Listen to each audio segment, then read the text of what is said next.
নমস্কার, কেমন আছেন সবাই? আজকে আমার অফিসের দিন। আর কেমন করে আজকের দিনটা কাটাই তারই একটা ছোট্ট ঝলক আপনাদের সামনে তুলে ধরব। সকাল 6:30টায় ঘুম থেকে উঠে তাড়াতাড়ি ব্রেকফাস্ট রেডি করে চা খেয়ে আমি রেডি হয়ে চললাম অফিসের উদ্দেশ্যে। সকালবেলা হালকা রোদ আর মিঠে বাতাস মাথায় নিয়ে গায়ে মেখে রাস্তায় নেমে পড়লাম। সকাল তখন 7:30টার মতো বাজে, কিন্তু বাইরের ওয়েদারটা বেশ ঝকঝকে এবং সুন্দর, তার সাথে কিন্তু হালকা মিঠে রোদ।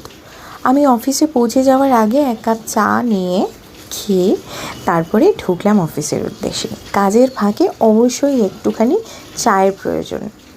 সেই মতো ক্যাফেটেরিয়া থেকে চা আর হালকা ব্রেকফাস্ট করে আমাদের লাঞ্চ পর্ব শেষ করে চলে এসেছিলাম কোল্ড কফি খেতে। আর বিকেলবেলা অবশ্যই এক কাপ চা খেয়ে রওনা হলাম বাড়ির উদ্দেশ্যে, কারণ আমার অফিস 6টায় শেষ হলো। ব্যাস, সেই মতন বাড়ির উদ্দেশ্যে রওনা দিলাম। কেমন লাগলো আজকের ছোট্ট ব্লগটা অবশ্যই জানাবেন।